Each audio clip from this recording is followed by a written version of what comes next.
Dear students, welcome to MCQ zone. আজকে আমরা class 9-এর রায় Martin প্রশ্নবিচিত্রা 281 page number ভৌত বিজ্ঞানের সেকেন্ড সামেটিভ এক্সামের 5 নম্বর স্কুল হাওড়া জেলা স্কুলের গ্রুপ এ এবং গ্রুপ বি এর এমসিকিউ এবং এসএ কিউ এর কোয়েশ্চেনগুলো আমরা আলোচনা করব।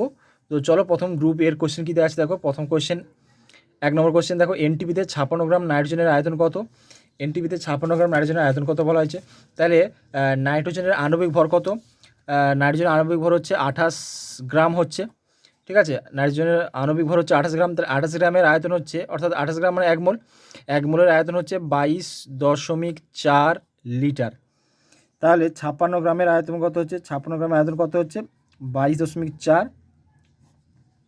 এখানে কী হচ্ছে ইন্টু 56 বাই হচ্ছে 28, 28 2 56, আর 22.4 আর 2 গুণ করলে কত হচ্ছে? 44.8 লিটার। 44.8 লিটার হচ্ছে অ্যান্সার। তাহলে অ্যান্সার হচ্ছে 44.8 litre, option B right answer, 44.8 litre. পরেরটা হচ্ছে 1 গ্রাম পরমাণু অক্সিজেনের ওজন কত?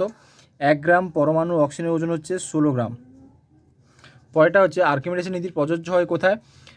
কঠিনের ক্ষেত্রে, কঠিন ও তরলের ক্ষেত্রে, তরল ও গ্যাসের ক্ষেত্রে, কঠিন ও গ্যাসের ক্ষেত্রে। এটা উত্তর হচ্ছে তরল ও গ্যাসের ক্ষেত্রে। পরেরটা হচ্ছে বার্নৌলির নীতিটি যে সংরক্ষণ সূত্র মেনে চলে তা হচ্ছে শক্তির সংরক্ষণ সূত্র, অপশান এ।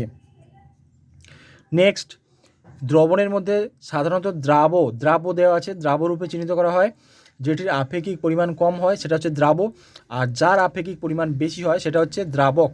তাহলে যেটির আপেক্ষিক পরিমাণ কম সেটা হচ্ছে দ্রাব্য, অর্থাৎ অপশান বি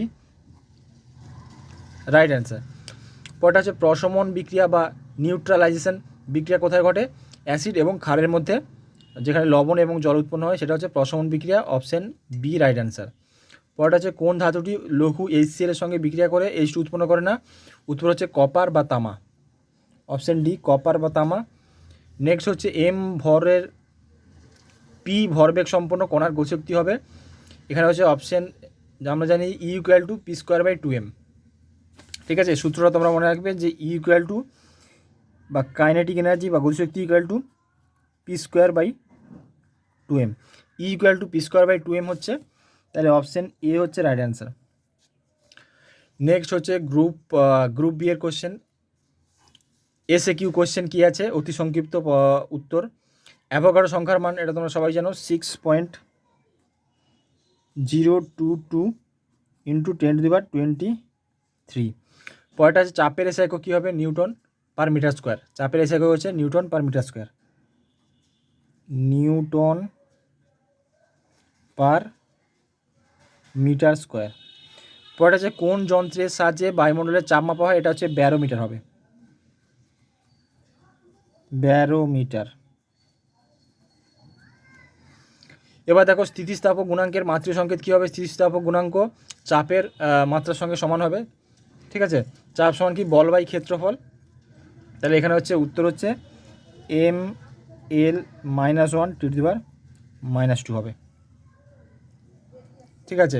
তারপরে দেখো উষ্ণতা বৃদ্ধিতে দ্রাব্যতা বৃদ্ধি পায় এরূপ একটি পদার্থ হচ্ছে KNO3 বা পটাশিয়াম নাইট্রেট, KNO3 বা পটাশিয়াম নাইট্রেট। নেক্সট হচ্ছে মানুষের রক্তের pH এর মান কত? মানুষের রক্তের pH এর মান হচ্ছে 7.4, অর্থাৎ সামান্য ক্ষারীয়, ঠিক আছে। 7.4 হচ্ছে pH হচ্ছে মানুষের রক্তে, যেটা সামান্য ক্ষারীয়। লাস্ট কোয়েশ্চেন দেখো, একটি বস্তুকে উপরের দিকে ছুড়ে দিলে এর বেগ যখন ক্রমশ কমে শূন্য হয় তখন স্থিতিশক্তি সর্বোচ্চ হয়। এটা সত্য হবে, কারণ সর্বোচ্চ অবস্থানে স্থিতিশক্তি সর্বোচ্চ হয়। তাহলে এটা হচ্ছে সত্য হবে, অর্থাৎ সত্য।